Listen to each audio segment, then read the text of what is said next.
Oh, hello there. I didn't notice you there. I was just thinking of doing a fair analysis of Batman: The Dark Knight Returns. The story written by Frank Miller, also drawn by Frank Miller, I think, but it's very critically acclaimed. But is it really that good?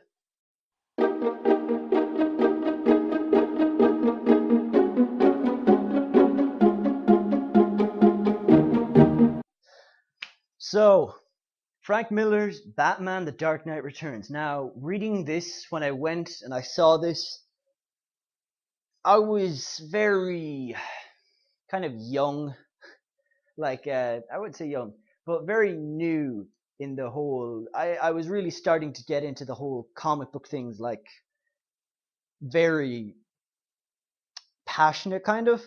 So I saw this and immediately I realized this is this amazing book that everybody loves. For some reason, every Batman fan loves.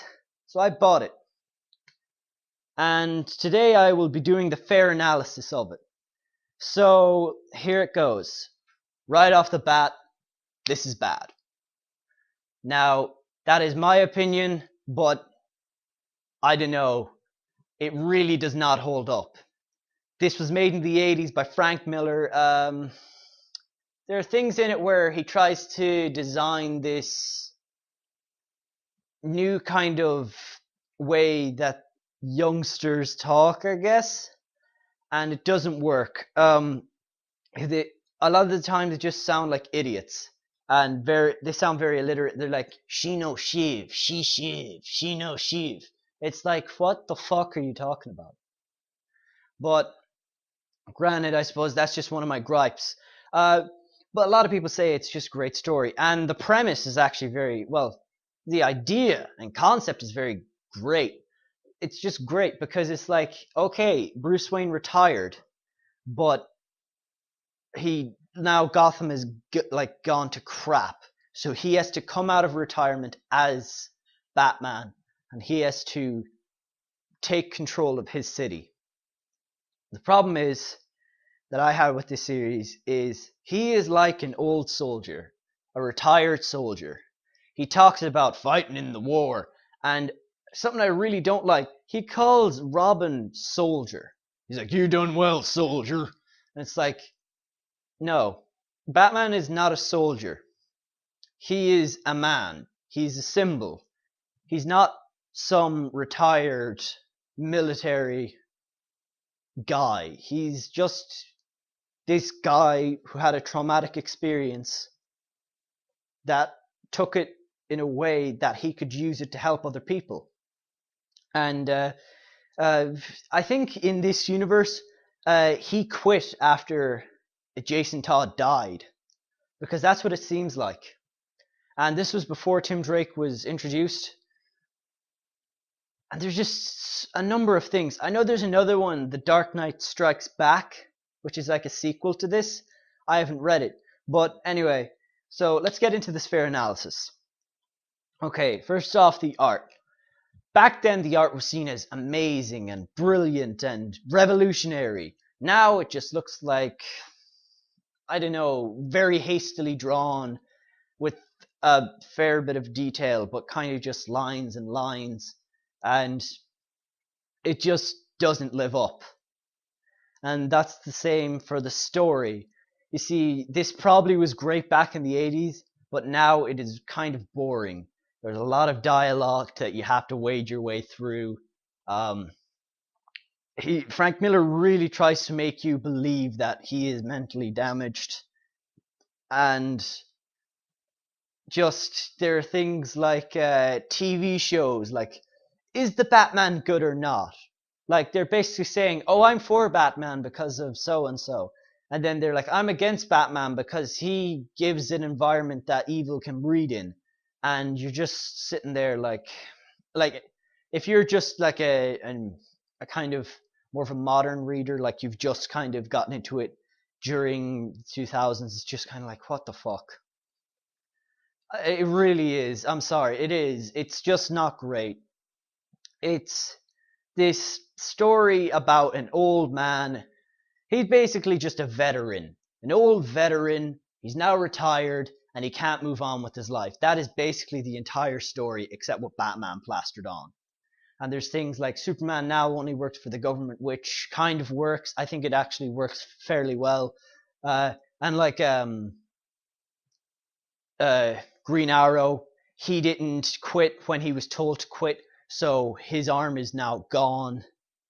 You know, it kind of shows what happened to a few characters like Selena Kyle. She just kind of went to crap, and it's kind of depressing to see your characters that you love taken down to this level.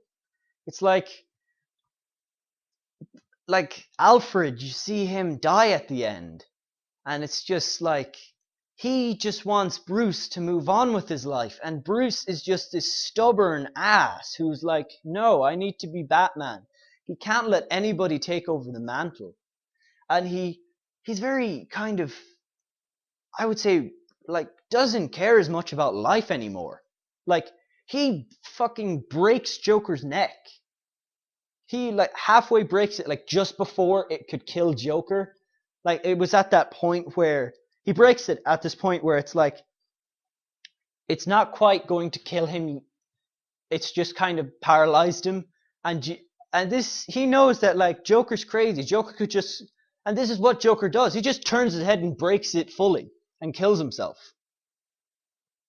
And it's just like, he doesn't seem to be as great as he once was. He doesn't have that former glory, and he seems to just be looming on it.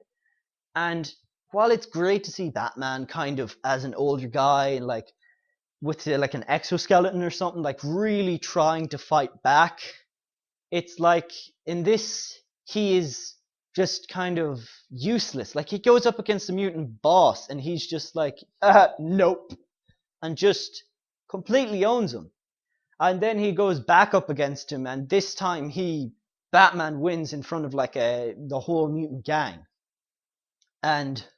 But here's the problem. Batman had like, well, they didn't know this, but he actually had like a kind of exoskeleton on his arm. So I guess that helped him punch harder. And the way he did it was he wanted to make this gang, he wanted this gang to kind of worship him and stuff. And this whole thing is just so clustered, but it's such a good story in theory that it's just very annoying. It's the theory just works so well, and then the story doesn't. And it really does. It kind of pains me to say that, because it could have been so good. It could have been like the most amazing comic I've ever read, and it wasn't. It was just a sour old man, and I've said that like 5 times already. It's not a great story. So I'm not going to give these things a rating, but what I will say is whether it's good or whatever, I would say, I think as a Batman fan, you're kind of permitted to read it. So it's a solid meh, but you really do need to read it because, you know, you're a Batman fan, and that's what you've got to do. Anyway, there's also a competition going on at the minute on our podcast for 50% off Infamous on PSN. It is a PlayStation exclusive, and it's very essential if you have a PS3. So go over there, and the competition is you have to subscribe and comment. Sorry if this is like your favorite story and I'm just bashing it. It is my opinion, but I feel very strongly about it, and that this would have worked back in the 80s but doesn't work now. It has a lot of kind of propaganda stuff, which I don't like. But yeah, thank you guys so much for watching. If you liked this, please like, and kind of tell me what you want me to do a fair analysis of next. I think what I'm going to do next is Batman Arkham Origins, because I feel like that game doesn't get enough love. But anyway, thank you guys so much for watching, and I will see you guys later. Bye bye!